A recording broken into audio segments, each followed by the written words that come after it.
So it's like architecture and planning in particular is one of those things where you go do something and then you go home. Yeah. And it's our sense about it is that you shouldn't go home, that there's still more to do, always. And it's you make it, then you manage it, you maintain it, you change it over time. And so the long-term relationship has always been important to us.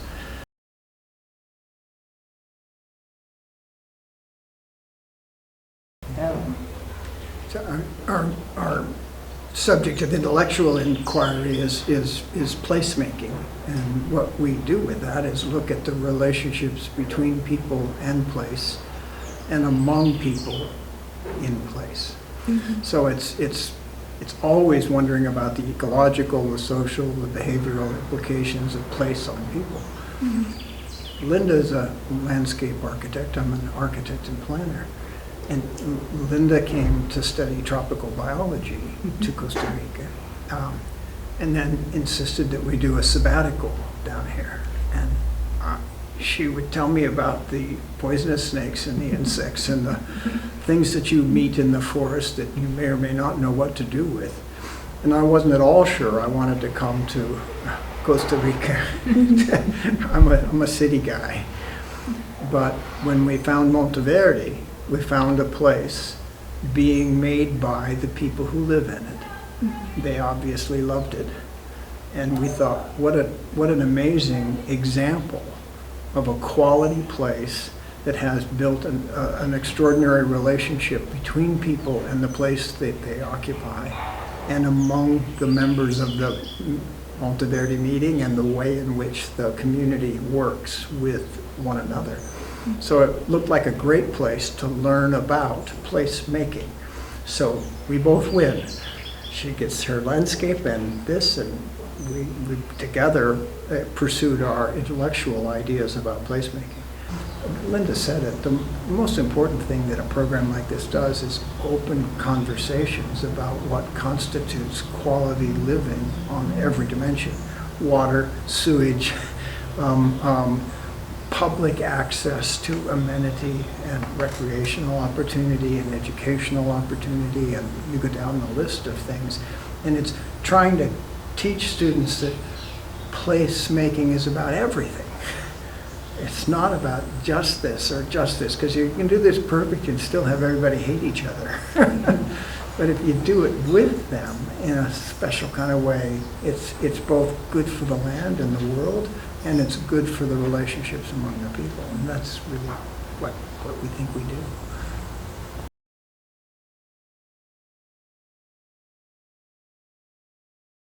And I think that we try really hard to be able to work with people where they are and what they defined as the issues that they need support on. Like the last couple of years, one of the big issues is that the children don't really have any place to play, and so I'd say last 3 years of Sustainable Futures is that they've come down and worked with a specific community to develop a playground, a play space, for children in that particular area.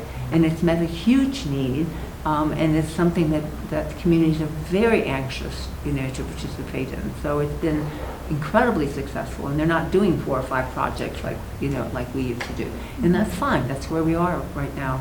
If you ask me 5 years from now, I don't know, but maybe we'll all be doing regenerative agriculture, It's really kind of the history of that play space goes back to projects Lynda managed early on, where she was looking at what's the plight of children in the zone. And the operating question there, speaking to goals, was how do you transition from an emerging, from an agricultural economy to an emerging tourism economy, and what does that mean for children and youth? Working the farm or what in that mix? So that's an example of the goal changing over time.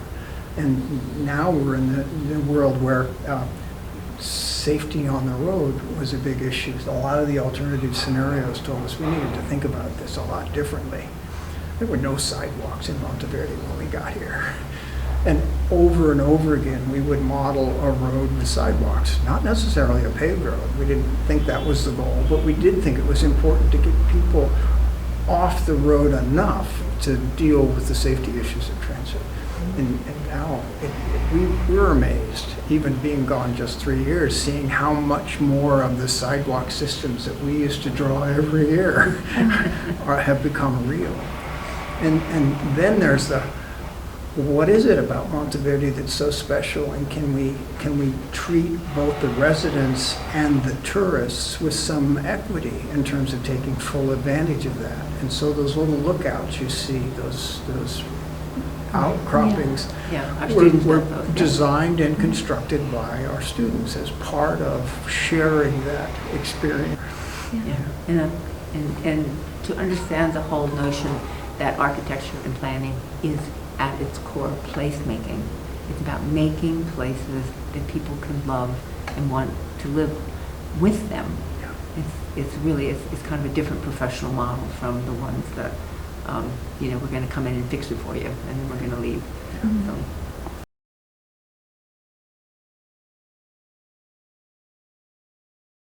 Well, the Institute was very new when we first came, and I think that that's a very important part of it. But we're faculty members, and we teach at the University of Buffalo, and always trying to look for opportunities for students to be able to do things that are interesting and engage you. And because we're very concerned about places, we said, okay, well, you already run tropical biology programs, because they started with tropical biology programs. Said, do you think that we could do one with architecture and planning? The executive director at that time was Nat Schrimshaw, and we worked a lot with John Trossel, who was one of the founders of the Institute. And we just, first time we came down, we just kind of brainstormed, like, what could this possibly be?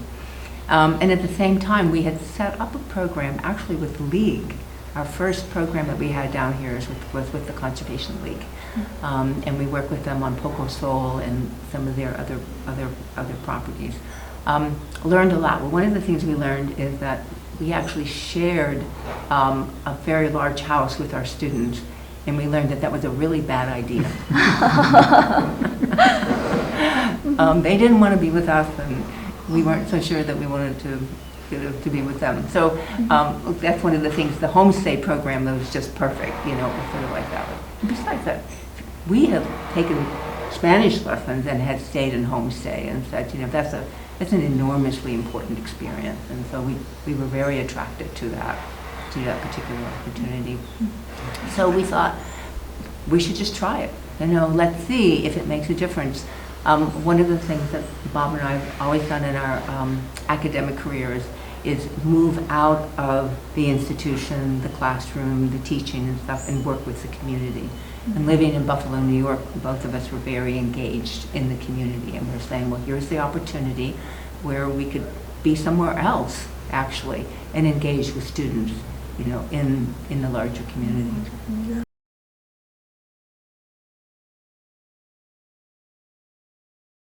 So where's some of our first projects? And Yeah, we would have favorites, so we'll go that way.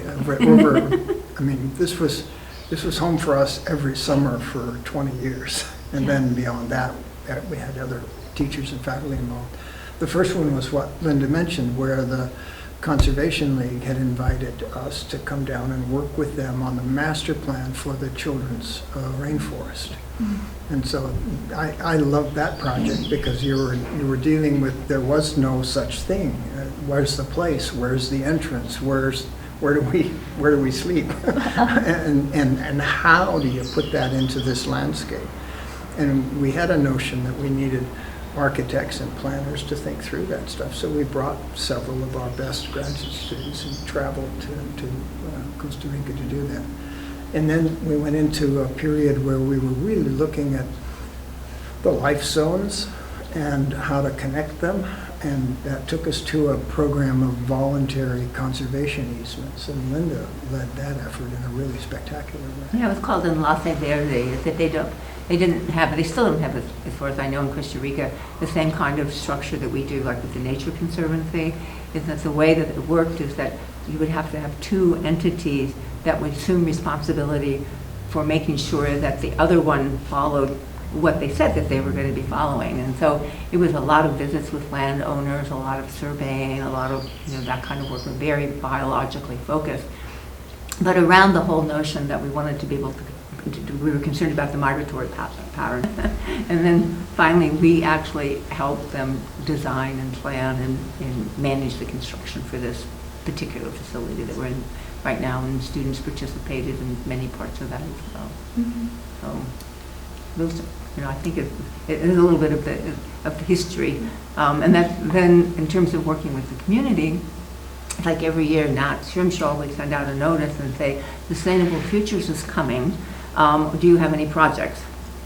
So 1 year, the dairy plant, when it was still a co-op, we worked with them on trying to rationalize their facilities for the reception of milk and how all of that would work. We've done a whole bunch of studies about downtown Monteverde Central, which has undergone many transformations. And so we could just, Bob and we walk around the neighborhood and we just see all kinds of things, where our students actually had an impact. Yeah. We made outhouses, we made bus shelters, we built, in addition to the library, we master planned the Friends School a couple times. Yeah. These were TLT. Exactly. So these were really opportunities to not go home, but to stay with the community year over year. And it also created a kind of punctuation for the Institute that had both the educational mission relative to students from abroad, but also a very powerful sense of community commitment and mission. And so if you punctuate a start, maybe we should build an institute. What's it do? What's its program? Music, arts, where does that go? How does this all work? Was a community conversation that went on for years. But every year we'd come back and add another layer to open the conversation a little further.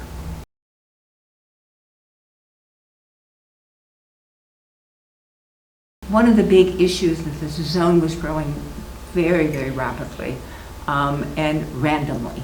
Things were just happening, all over the place, construction.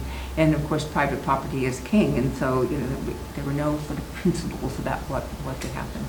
So there's this process in architecture and planning called scenario planning, and it's sort of like, well, what if? What if you did this? What if you did something else?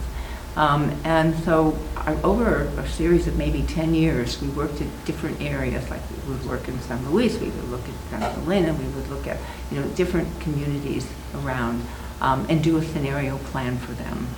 And I shouldn't say for them, with them. Absolutely. And so the three scenarios that we would come out with is like, what is business as usual? What if we keep going the way that we're going? What's likely to happen in 5 years, 10 years, 30 years? The other one was, what if you decided that sustainability was really important, and that you decided to organize more of an ecological development to see how that would happen?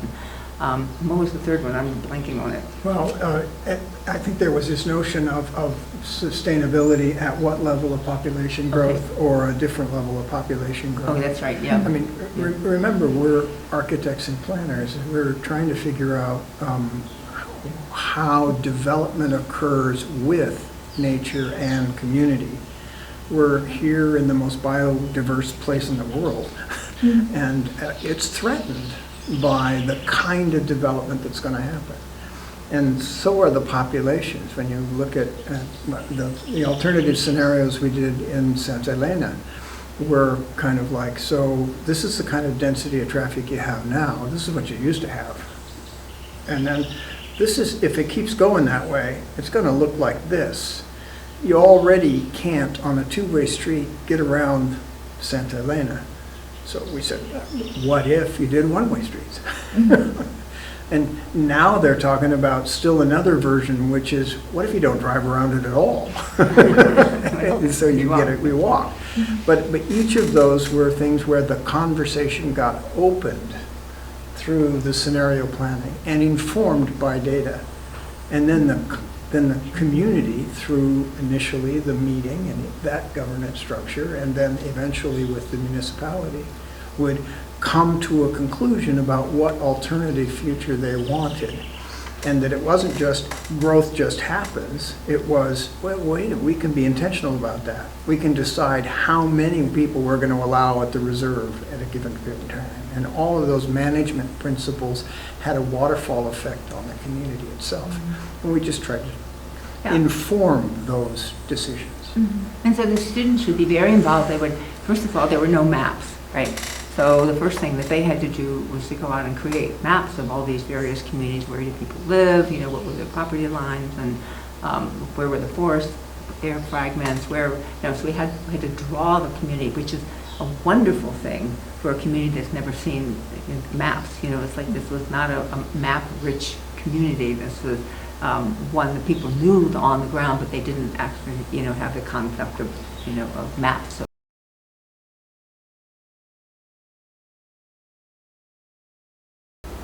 it's interesting. I think the goals, plural, have evolved according to the evolution of the zone itself. So we always thought it was really important to have a range of projects across a spectrum of disciplines, and ran the program that way for a number of years. Early on, it brought a requirement to bring landscape into the picture in a much more aggressive way. So we partnered with Maryland and a few other places that had landscape programs and brought landscape students into teach and learn with us, students and faculty. That shifted to a certain extent the kind of place-making focus, but we were always landscape and architecture no matter what. But I think the goal in terms of the community and the engagement of the community has just gone up and up and up. I mean, it's escalated so that it's not a different goal, but the balance between what we do to teach and to engage in the community now versus what that balance was at the beginning is a little bit different. Maybe a lot different, because there's so many more things and the Institute is so much more robust. They've brought in public health programs, for example, and a wider range of other universities participating, not just tropical biology. So you get a much, and I don't mean just in any negative way, I just think that it's just more. And then the opportunity to look at the relationships across the programs, and the context keeps growing and keeps getting more complex. And so it's not like that goal finally achieved, it's we keep moving the goalpost.